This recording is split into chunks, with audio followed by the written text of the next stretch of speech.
Okay. All right, everybody. Welcome. Scotch Malt Whiskey Society, November, mid-month, 2023. Myself and Lynn. Hello. Real quick, introduce. Now, you did tune in. You just joined us at the Scotch Malt Whiskey Society. You were here yourself, and I did the main outturn at the 1st of November, and you introduced yourself. But I'd say just real quick again, for those that didn't watch the main outturn at the 1st of November, tell us a little bit about yourself, Lynn, and we'll go from there. All right. I worked in the alcohol industry for about 10 years, and I worked in a whiskey bar for 4 years curating whiskeys for people. So it's kind of like a sommelier, and I educated people about whiskey in LA. And I do art. Oops, pointed the wrong side. Already drunk. No, I'm just kidding. The camera's backwards. It's very confusing. Mm-hmm. And then I do whiskey art. Yes. I always have to think to myself when I'm going to do something behind me, I have to think, okay, now is it on this side? Oh, it's on this side. Okay. This I have to.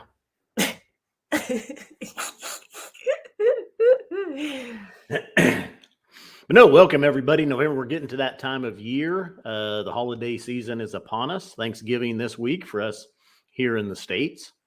We've had some outstanding whiskey releases, special releases through the month of November. Just some great whiskeys. We've got 4 whiskeys tonight to take a look at. All 4 will be released tomorrow at 1 p.m. Eastern time. And I've got a 2-computer setup going tonight, so I'll try to keep up. Last minute, realized that there must have been an update on my newer computer and my camera wouldn't connect to it. Had to drag out the old computer with the old software on it so that the camera would, if I said computer, so the camera would connect to it. And so we're going. So I've got the video here, comments and stuff over here, and maybe other stuff, but we'll go from there. Lynn is ready. She can't wait. You're a trooper. I don't know how you multitask. You're like a saint in the industry, just so efficient, fast, and amazing.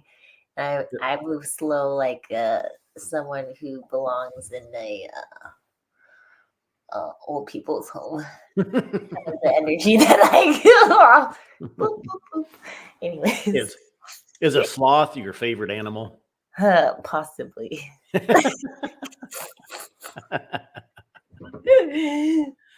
All right, I see Christine Daisy is tuning in and commenting, and Big Dog. Welcome, everybody. So far, we'll have some more people tune in as we get going.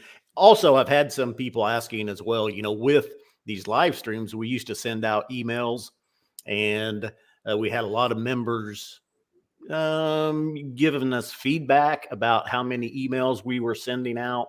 And so one of the things that we eliminated was the emails relating to the live streams. So what you need to do is make sure you're subscribed on YouTube and then click the notification bell right there underneath the video so that when we go live, you'll get a notification that we're going live on the channel. You can always expect that the first of the month, mid-month, or the regular outturn, in that first week of the month. And then, of course, mid-month, that second or third Monday of the month, as previewing this mid-month outturn, which is what this is for November. Mm-hmm. So let's get going with number 1. Say hello to number 1.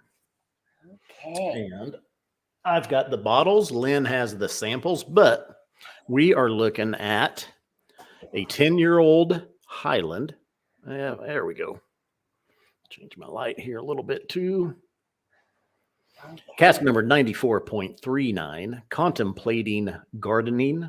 This is a young and sprightly 10-year-old second fill barrel, 62.1% ABV. Will be available for $120. And like 99% of our bottles now, 700 milliliters. For the color, really about what you would expect. And I can't see. Yeah, nice. There we go. Golden color. Yep. About what you'd expect. 10-year-old, second fill barrel, so very little cask influence here. And actually, a 10-year-old. I think this is the first 10-year-old I've seen in the young and sprightly profile. Most of the time, are 7, 8-year-olds, and maybe the 9-year-olds are in there. But I think this is the first time I've seen a 10-year-old in that profile. Okay. Actually, a little spicy. Yeah. Get like a little bit of hay and fresh cut grass on the nose. Uh-huh. Yeah, citrusy, malty. Somebody's saying, my people are watching football. No. Oh, there we go. A few more people now. Mark Broda from the Scotch 4 Dummies tuning in. How you doing, Mark? Yeah, a little spicy though, still on the nose, a little peppery, a little bit of a bite, a little bit of that's probably that sprightly part of the profile. Yeah. Citrusy, malty, vanilla.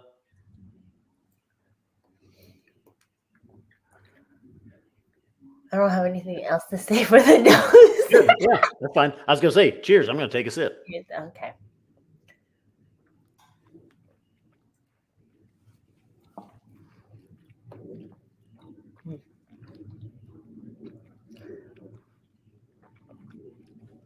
Marshmallow cream, kind of a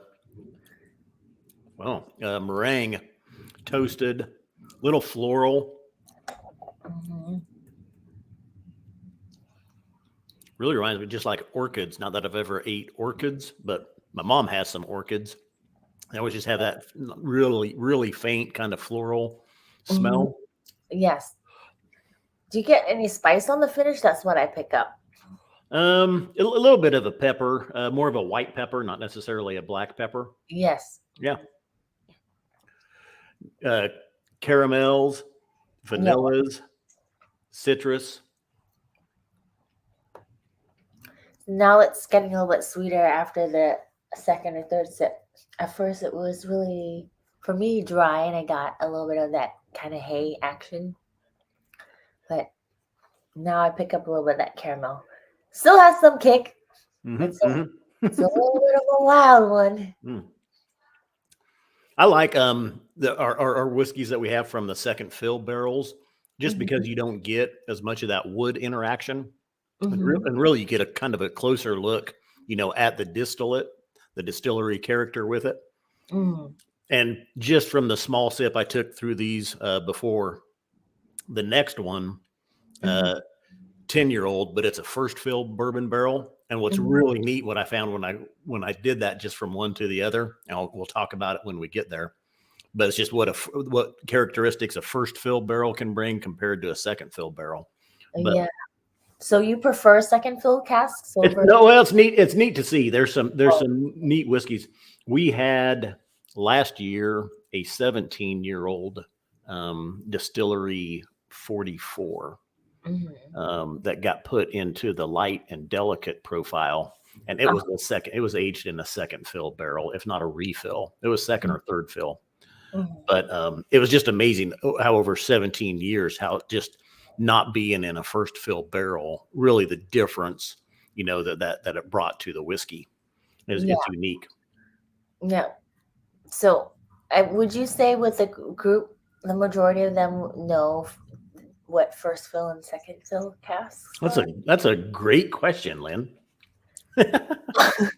Okay. All right. I guess I'll answer. I mean, I know you know, but I'll jump in so then Arno looks like I'm working.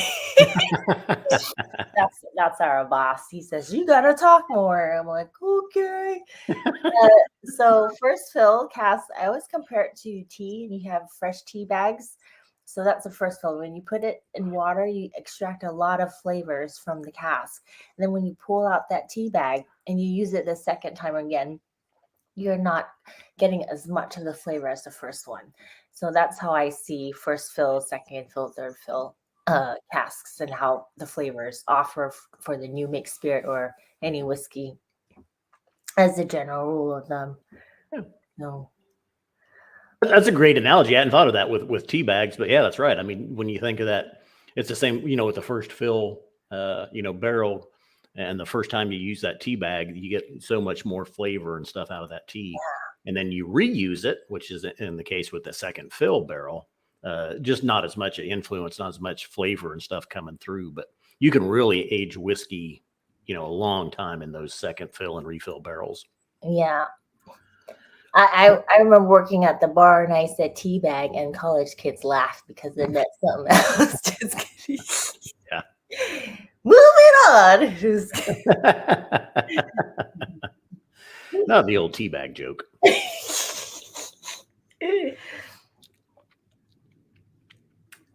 But no, very surprising here. And I mean, I think this is a great cask influence on this one. And little, I mean, it's that sprightly's a little bit of spice on the tail end. I think it still kind of surprises me though, the young and sprightly profile. This one, I think it could be a spicy and sweet in all reality. Yeah. Yeah. Okay. I'm going to try it with a little bit of water. Tom R wants to know if there's going to be any cat talk tonight. And we'll see if Lynn gets any homeless cat vibes from any of these. Oh, no. I just snorted. Oh, gee. That or the 401k tasting note was a great one too. I haven't heard that one before. Oh boy, somebody from a few weeks ago was talking about like a Roth IRA, and I was telling a friend or Roth IRA, I don't know. The only IRA I know is the guy from This American Life on NPR. So I'm just really immature, and I need to get to know what just people responsible. Scott. So I just gotta do well. Hopefully people will open up accounts so then I can buy food from Whole Foods. That's all I want in life. Oh yeah. All right, I put a drop of water on mine too, so we'll see. Ooh, I like. The nose actually got a little sweeter, a little fruitier. Yeah. Okay. It makes such a huge difference with water. It was very dry in the beginning, and it had that kind of grassy farm tone to it, and now I get this creaminess. And yeah, that was kind of that marshmallow cream or that meringue that I kind of called out at first. It was really creamy, but yeah, water here, and then even a little bit more fruity, a little bit more floral as well. Just really kind of nice, rounded, lighter notes with this one. Yeah. Get a little cashews, some macadamia nuts on the finish, but overall, it gets creamy, which is really neat to see. This is like well, I don't have a cat analogy. Maybe a guy who's like all muscles and puppies. He looks intimidating, and then you get to know him and you realize, oh, not so bad. He's nice. Yeah. Yeah. And he smells good. I forgot. Actually, that reminds me, I did that one time when I worked at a liquor store because I'm awkward. And I'm like, you smell nice. And I came in, I like gave a big whiff, and he gave me the same look you are giving me right now. Like I'm a creeper. And I realized I should never do that again.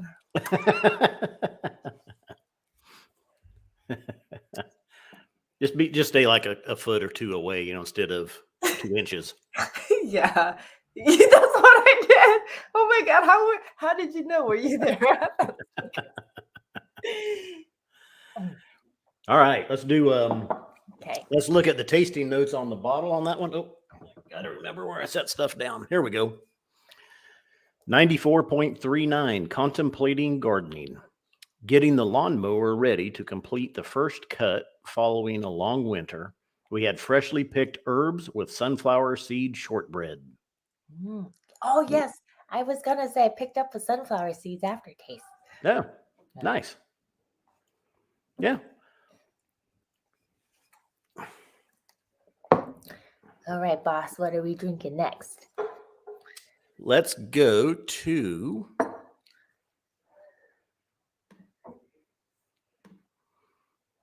and I have the bottle, so I'll be reading them off. Lynn got samples of these. So we'll be moving on to cask 46.133, Plenty of Zing, a 10-year-old Speyside, aged in a first fill ex-bourbon barrel, a whopping 62.4% ABV, 700 milliliter again, will be available for $115. And color of this one, really real similar to the first one, both 10 years old. That first one being that second fill ex-bourbon barrel. This one, first fill ex-bourbon barrel. We should see a little bit more cask influence on this one. Color real similar, though.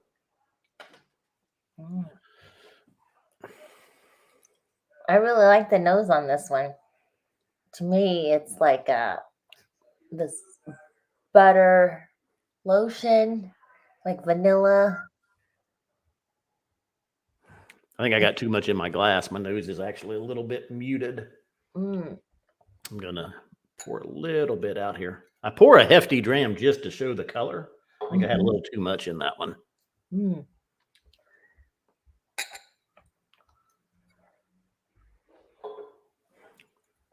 There we go. Still real similar to the first one. Actually, not quite as spicy, though. That first one had a little bit of a peppery kick on the nose. Yeah. This one just more lighter, citrusy, fruity, even like a lemon. Well, it is lighter and citrusy, but there's also kind of an earthy note. Oh, faint, waxy. Yeah. What is that? Waxy. I don't know. Because I get more of a sweetness, like a vanilla to it. So. Yeah, I would agree with that too.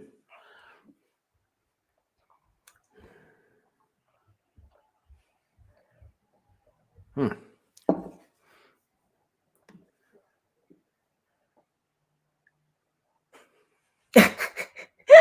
saw Big Dog's comment. He said, if you're involving a lawnmower in your gardening, I don't think you're doing it right.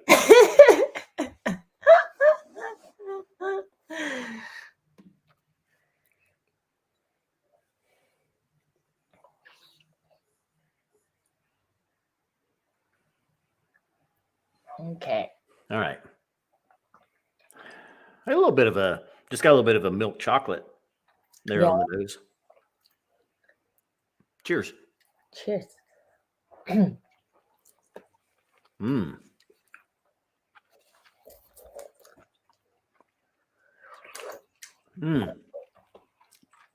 Man, this is the one. This is what I was telling you on compared to that first one, 10 years in that second fill barrel. And now moving on to this one, 10 years in that first fill barrel. And there's really a bit more of a bite on the palate. It's just so evident, up front. Yeah. It's amazing, though. I mean, like you look at those two bottles side by side and they look real similar. So you taste them. Yeah. It has a bite, but I still get that creamy texture to it as well. I definitely pick up that heat, but.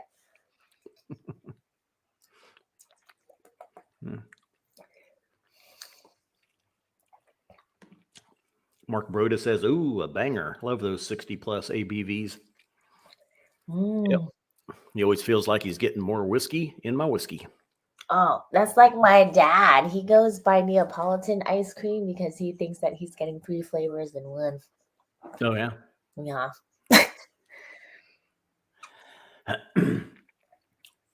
All right. Malty. Almost up front maltiness with this one, like oatmeal, Cheerios, raspberry Cheerios. Actually, it's kind of like Cheerios with raspberry marshmallows in them. What is it? Lucky Charms that has like those little candy marshmallows in it. Yeah. I feel like it starts off sweet like that in the beginning and middle, and then towards the end, it just really makes your mouth water. and then it transitions into a dry, earthy tone, like a little bit of grass and spice. White pepper? Yeah. I'm kind of OCD with my bottle organization. who's who's saying that? Mark Broda. Oh. Talk about all my bottles lined up in the background. Oh. I read his last name as Bora. Bora. You should change it. You should change your name, Mark. Mark Barora. Bora. Woo, that's a good one. I said I poured a heavy dram just to show the color. Big Dog says he's gonna just to show the color. I could use that one. He's writing that down. So you can say every time he pours a big dram, it's the color. Sounds good. Okay, I'm gonna add some water here. The only thing is I do have my bottles organized by color, not flavor profile in the sense that it's like blue. There's 3 shades of blue. Mm-hmm. I don't have them organized by that or by distillery number. I'm actually been debating. I think I should go by distillery number, lower on the left and then work my way up to the right within the color codes. That because right now it is kind of jumbled. Sometimes I'd be like this one I might be looking for on the shelf and I'm like, where's that what is it 46.133 and I can't and I'll have to shuffle through some bottles to find it. Whereas if I had them lined up numerically, it would be a lot quicker and easier and nerdier. I don't have that problem yet, so Yeah, it won't take long. It's not going to take long, Lynn. You'll be there. I'm going to take a little sip here, then I'm going to add a drop of water.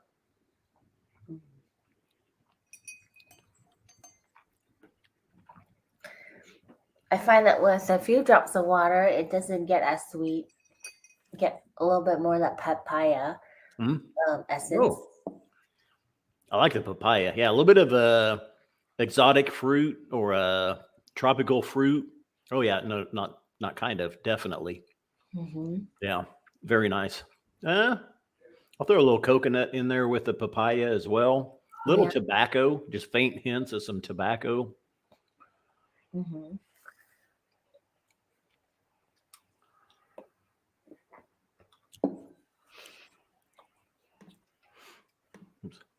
Sue is watching. Sue says, that's what I do, Scott. Group them by color and then within groups by distillery number. I think that's what I'm going to do. After or while I'm dusting because I noticed my bottles. It's been a while. Have you had one recently that really stood out to you or you're just, wow, it just blew you away? Well, several, yeah, off the top of my head. I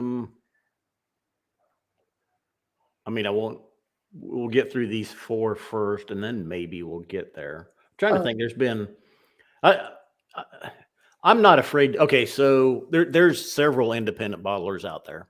Mm-hmm.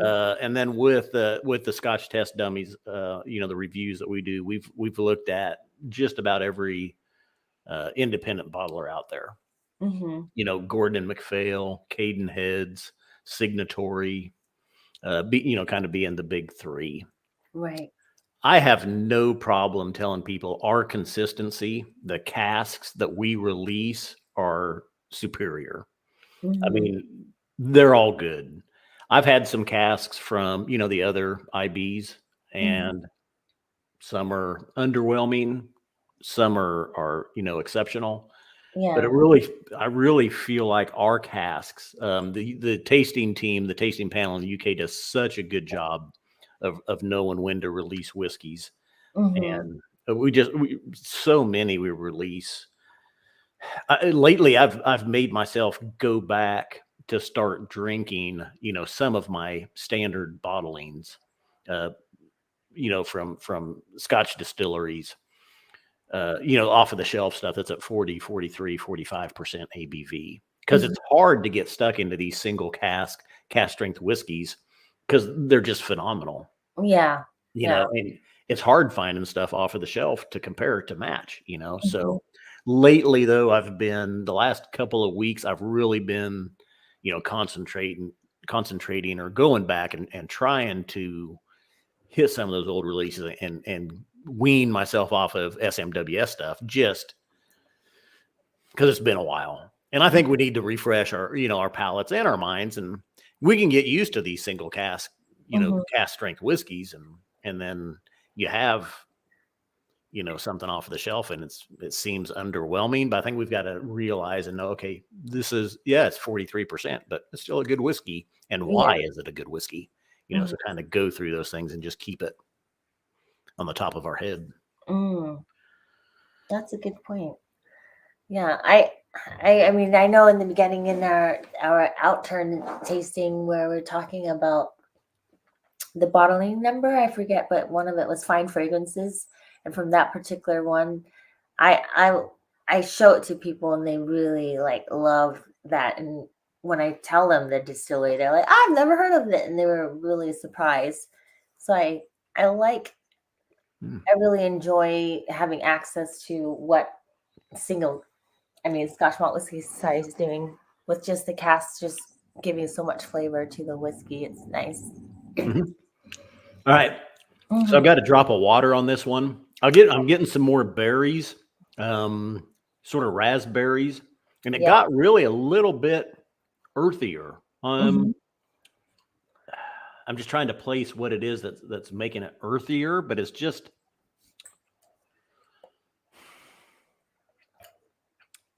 damp soil almost, damp wood. Yeah. Damp wood. It's interesting to see that dichotomy of the nose having that caramel profile, but the flavor is dry. So just I don't know how to describe it, but that's a mind trip. And yeah. Almost almost a little funk, almost like a little mushroom, maybe earthiness. Mhm. But still, I mean, and that's kind of, there's just faint hints of that. It's more the berries, even the creaminess, Mhm. malty. Yeah. Raspberries, gooseberries, Mm, all the mm, well, what is that? Persimmons? Just a hint of that too, is what I get. And then that earthiness that comes out on the end. yeah. Lingonberries from IKEA from Sweden. Yes. I've been craving lingonberries. Actually, I've just been craving Swedish meatballs. Uh-huh. Go to Yeah. IKEA. I was at IKEA a couple weeks ago with my girlfriend, and we went to go get something to eat, but the line was too long, and we were like, "Nah, we can get something somewhere else." Oh. But the Swedish meatballs were on them; they were Oh, within sight. yes. Did you end up getting anything? Not from there, no. We left. There was an episode from 30 Rock where they say that if a couple can survive IKEA, then they can get married. Because it just fights over furniture and design. Mm. All right. Okay. I like that one. Very nice. Very nice. Mhm. And like I say, very interesting. Really, I would urge people to like buy both of those bottles just to see like that 10-year-old second fill next to a 10-year-old first fill, you know, and see the differences and what that second fill barrel brings or doesn't bring compared to that first fill barrel. But kind of like do a cask exploration dive with those. And Mhm. even I think that's great to show people as well. Here's a first fill and here's a second fill. Yeah. But anyway, tasting notes 46.133, plenty of zing. Jamaican lime biscuits and flumps were washed down with a ginger lime coke, coconut shavings, and spiced peppermint tea. Oh, yeah, very nice. I don't know what flumps are. Jamaican lime biscuits and flumps. There's some of the stuff where I see the descriptions and I think, wow, I'm not a cultured person. I need to go out and explore more food. Yeah, I The know. descriptions. We get a lot of the tasty notes from the UK with some of their desserts and things, and the people watching have to enlighten us to what that is. So if anybody knows what a flump is, make sure you comment. Let us know. Yeah. I'm just also realizing this. I don't think I can improvise as well as you. Because last time I took notes, I felt prepared. And now I'm just thinking, I don't know what I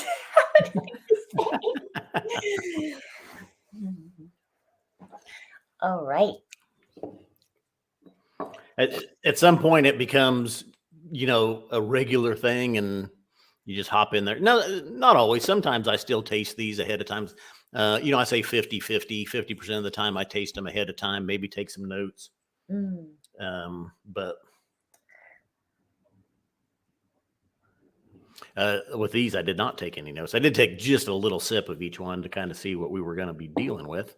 okay. And we are ready for number 3. Say Oh, hello to number 3. And this one from first sip was a pretty good one as well. okay. Uh,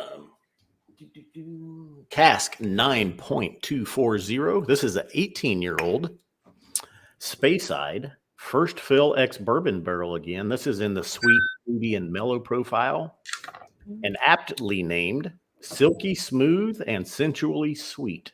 Oh, that sounds like some naughty R&B love jam from the 90s. Oh, yeah. Like I listen to that all the time. Yep. Thanks for tuning in to 94.3. Oh Tonight, my we're going to have a little silky smooth and sensually sweet. Wow, your voice is so darn amazing, and your tone is okay, guys. So when people call to make a phone order, they hear my voice. They're like, "Oh, usually I talk to Scott because his voice is like so nice." When I hear his voice, it sounds like freedom and justice, and that's what America's all about. I'm gonna go off on a tangent because Scott, you're so amazing. So I was watching him do a phone order, and then he did this with his arms, and his guns were bulging out. I'm like, oh my god, I can't believe he has all those guns packing. Couldn't believe it. It's legal in his state because it would definitely be illegal in California for sure. That's And right. then I can't even fly on a plane. You can't take those guns on there. and then Scott said, I haven't worked out in a long time. I'm like, oh, of course. Just naturally fit. Just All right. Well, thanks, Lynn. Ooh. Ooh, this is nice. I Mhm. like this. Yeah. Yeah. But I, let's show the color. oops, Oh, sorry. from a 10-year though, so really this one, it's not what I would expect. It's a little lighter than what I would expect for an 18-year-old first fill bourbon barrel. So it must not have been very active. Real similar to the first 2 whiskeys, that we tasted. So let's see how this one does, though. This one is going to show its age a little bit more on the palate than those first 2 did. Oh, yeah. Wow. Fruit basket. Yeah. Creamy marshmallows. Honey, Honeyed. Mm-hmm. toasted almonds. I really like bottlings from this distillery quite a bit. I think they're also an unsung hero. Not a lot of people know, but they produce some really awesome stuff. Right. Especially compared to, their off the shelf bottlings. Really, I would label, average. Good whiskeys. Nothing that are, life changing or that you're going to remember. But the single casks that we get some outstanding casks from Distillery 9. Mm. Really so nice. Just really a nice full for the sweet, fruity, and mellow profile. Probably aptly named on the nose. Yeah. Pour a little bit of this one off too. I got another full dram, big dog. Need to get rid of some of that one. I really like that it just coats the tongue, and it's warm in the throat too. So it's got that really luscious, buttery Mm. profile. A lot of that honey, again, toasted almonds on the mouth and on the nose, which is nice. Yeah, they call it centrally sweet because it makes you want to call an ex boyfriend or something. Not that I've done that, Scott. I'm a classy broad. No judgment. No judgment.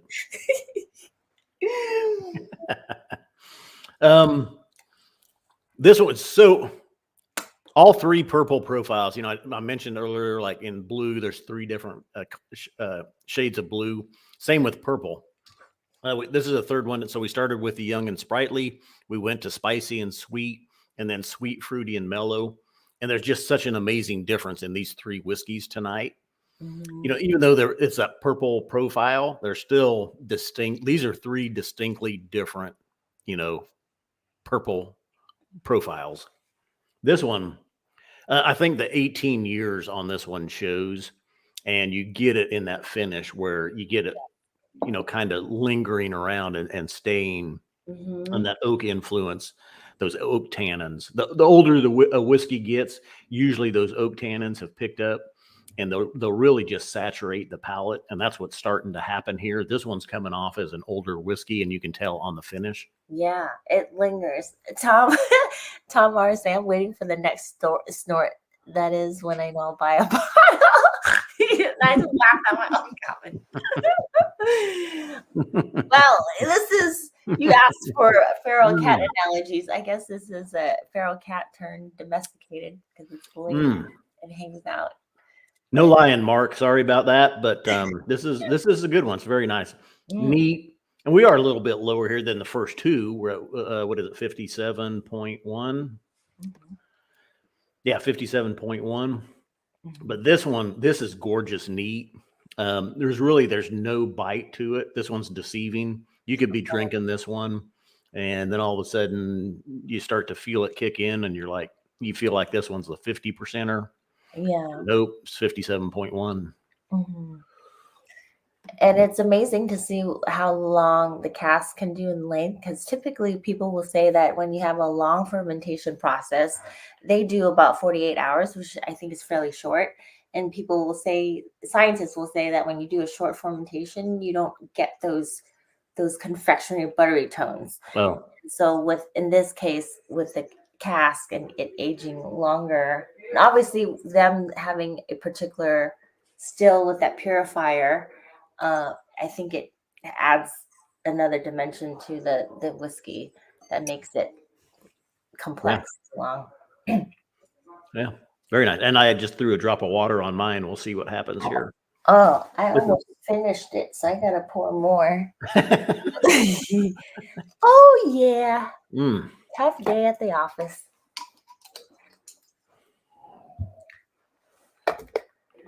Tom, are you gonna get this bottle?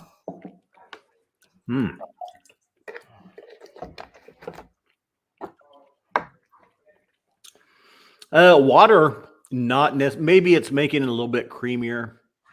Maybe it's starting to open up a little bit, but neat. This one was gorgeous. Yeah. I don't think it needed water. I've got it on there. I don't know that's necessarily any worse. I don't think it's any better.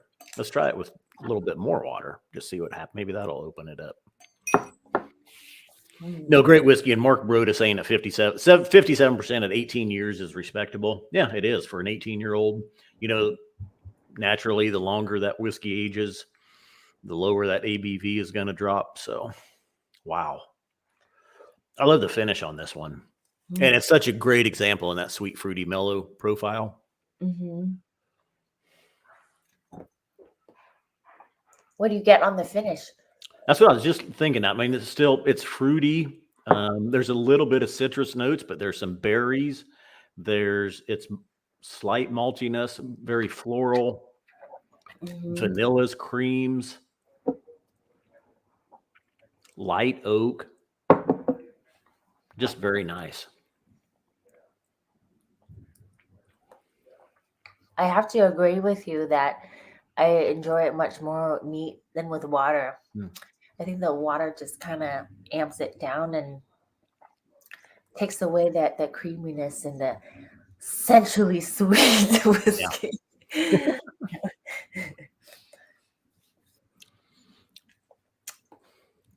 Yeah. So when you add water, it's like you've called the ex-boyfriend and then you've changed your mind. Yeah, you're And you're like, like, hey, oh wait, no, never mind. this is why we broke up. Dang it. But when it's neat, then you you know, do things. I can't even. I started to giggle like an Irish Catholic person who talks about chitty chitty bang bang. Can't do it. Chitty Chitty Bang Bang. That's an old one. I actually watched that when I was little. Oh, let's see here. Grant Tays is asking, what would you pair with this bottle? Mm, this is either a pre-dinner drink or an after-dinner drink. A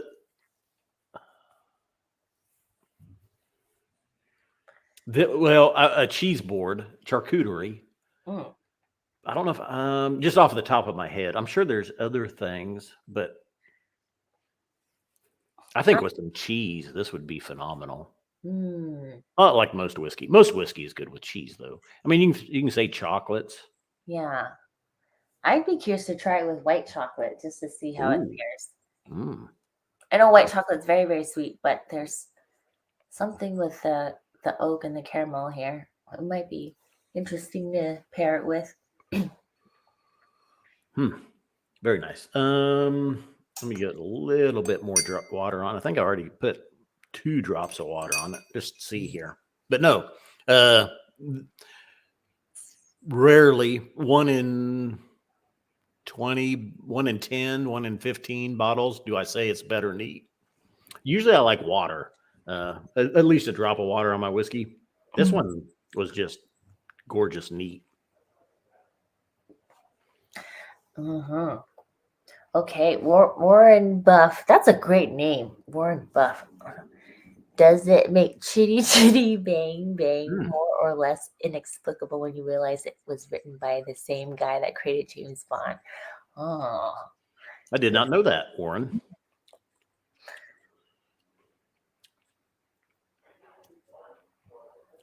It would make it more inexplicable if I knew it was written by what's the guy's name that created James Bond? It's on the tip of my tongue. Ooh. Well, I don't know. Still, I mean, it's still great, neat, but water's not bad. yeah, it's growing on me. Yeah, it is. It's like more straightforward. It's I guess not yeah, more straightforward, not as a casual conversation between lovers versus somebody talking about something very philosophical, I guess. When it's sweet. All right. Let's look at tasting notes on the bottle. Okay. I don't know if I showed it. Probably can't see too much. All right. 9.240, silky smooth and sensually sweet. Autumnal aromas of fruit, apples, plums, and melon, and nuts, flaked almonds, toasted pistachio with lots of sweetness, baklava, and cola cubes. Yeah, I would agree with all of that. Yeah. Very nice. All right. And fourth and final. And is it peated or is it a dirtiff? It's a dirtiff. That's deep, rich, and dried fruits. I had to so the banner at the bottom, Lynn. Yeah. One time I was typing it in, and with all the information that we had, and it was like a double cask. So there was the double cask. It had a long name in it, and there's a character limit to how much you can type in there for it to scroll across the bottom. So I didn't have enough room, so I chose to abbreviate deep, rich, and dried fruits to DRDF, Uh-huh. and it became known as people started calling it Dirtif. Dirtif. That's nice. I Yeah. like it. So this one though, 6.64, named "Take to the Floor." Oh. 56.2% ABV, double maturation here. Ex-bourbon hogshead, and then first fill ex-Oloroso hogshead. This one, if I remember right, was 11 years in ex-bourbon and 5 years in that first fill ex-Oloroso hogshead. So a little bit longer secondary maturation. Usually we're in that 2 to 3 year range, but 5 years in that first fill, and a Spanish oak Oloroso as well. Mm. So I'm just going to pour a little bit of this one off because, I better show you the color before I do that.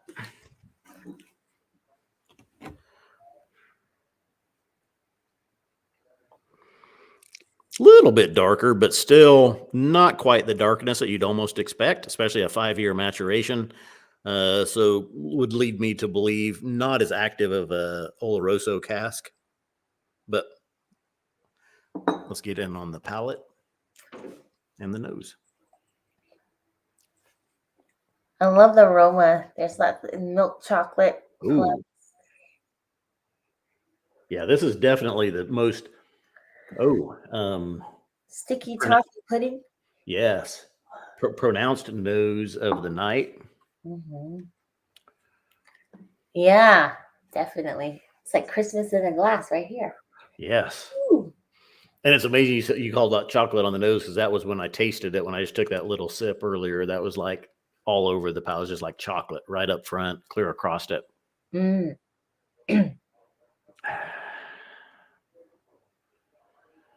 Dark chocolate, baking spices. Mm-hmm. Oh, Luxardo cherry. Oh, yeah. A little bit of cloves and cinnamon on the back end, but definitely mostly chocolate. Leathery.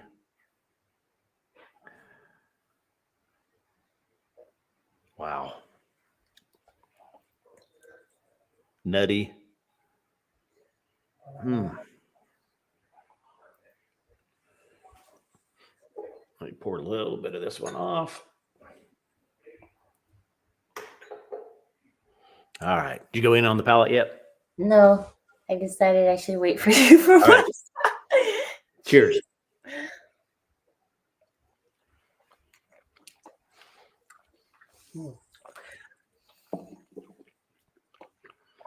Oh.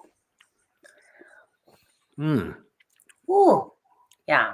So it's not as chocolatey. I think I pick up more of the influence of the Spanish oak.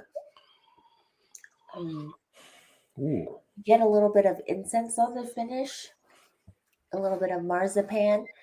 This to me really has that aroma of a Dunnage warehouse distillery when you go in there. And for those of you who don't know what a Dunnage warehouse is, typically 3 barrels high, although I've seen 4, and it's just stone gravel, and you can really smell this wet stones and the oak marrying with the spirit, and it's just really breathtaking. Yeah.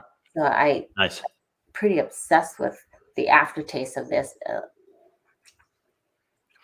It doesn't come through on the color of this, but on the palate, immediately. I mean, to me, it's not sweet. Mm-hmm. And it's a little bit drier, a little bit astringent, which are those Oloroso notes that we almost expect. Those dark fruits. Mm-hmm. Not as sweet, drier, and nutty. And that's exactly, in a glass what we have here. Chocolatey. I'm looking for some of those dark fruits. Usually you're going to see some of the plums or the raisins, the dates. I haven't had anything jump out at me yet. It's almost more, it's just drier, more of that dank Dunnage chocolate, oak, those notes. But let's see, hopefully let's see if I can pull out any of those fruits. Yeah. I feel like this is like a perfect marriage between an ex-bourbon and Oloroso straight cask. Definitely not a reflection of my parents' marriage, for darn sure, but my sister and her husband. It just works well. Yeah. Hmm. I see George Kaplan just tuning in. He says, late. Cheers, everyone. Did I miss all of the good stuff? Yep, you did, George. Better late than never. Yes. Wow. Little leather, little tobacco, chocolatey, Yes. nutty. I'm just searching for some of those Oloroso fruits, that plum or dates. Mm-hmm. I And think I it's mean, it hasn't revealed itself if it's in there. yeah. I think it's more the aroma versus the flavor. So there's this literary term called synesthesia, not a medical term, but in it's like a blur of senses, and I feel like this really captures that because I pick up that fake leather aroma, but the flavor is caramel, and so it's just kind of mind blowing. This is what I imagine if someone did shrooms and they could see colors or something.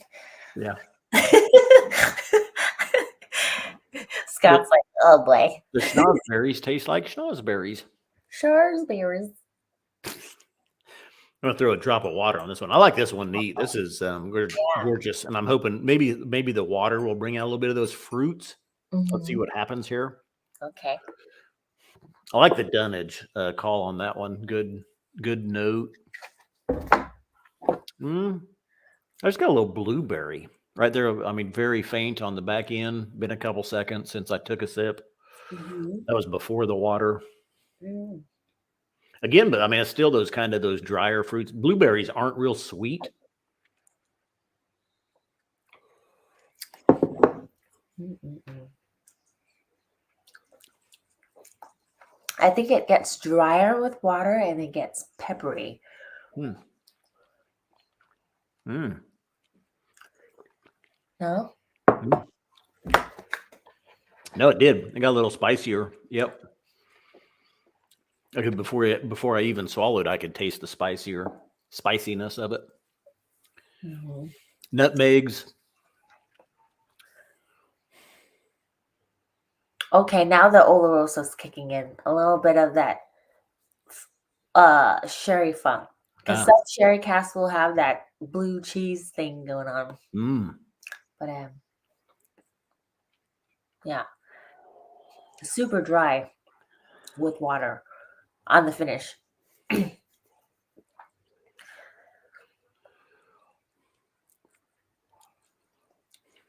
I still like the sticky toffee pudding, kind of a dark chocolate fudge cake. Mm-hmm. Little bit of maybe a little bit of a raspberry drizzle. Not much.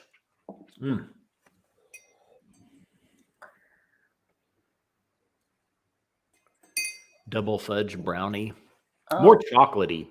Mm. Marzipan. I think you called that out earlier. Mm. Wow. Even the nose on this one, still with a drop of water, is Yeah. beautiful. Mm-hmm. So do you prefer it neat or do you prefer it with water? That's going to take some more exploration. Mm. We have to try that one probably when we end the live. Mm-hmm. I don't know. This one is. I don't know. No, I think with a drop of water, this one is opening up. Maybe a little bit more of the fruitiness. Those fruits starting to show, chocolatey. I mean the one before the 9.240, I think it was, that one definitely neat. This one's 50-50. Some are gonna like this one neat. Some are gonna like it with a round of water. Mm-hmm. I love the finish. And the finish on this one is going still chocolatey, oaky, Mm-hmm. dark. Oh. dark caramels. Yeah. Wow. All right. Yeah. Let's look at tasting notes on the bottle. Cask Hmm. 6.64. Take to the floor.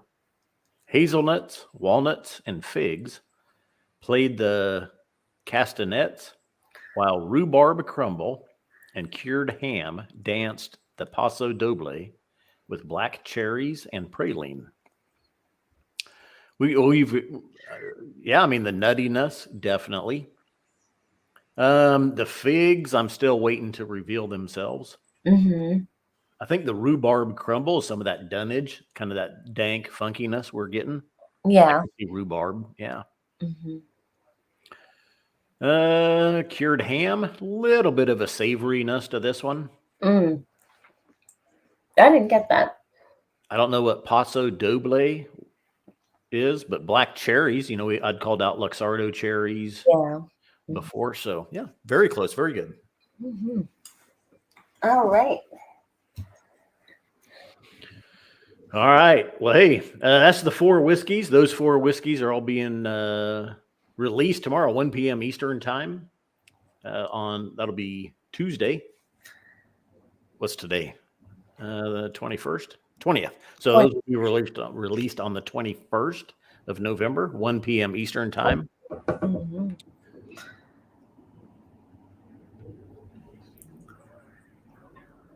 Remember, we do have free shipping with 3 bottle plus orders right now through the end of December. And Thanksgiving is coming up. So happy Thanksgiving to everybody. Yes.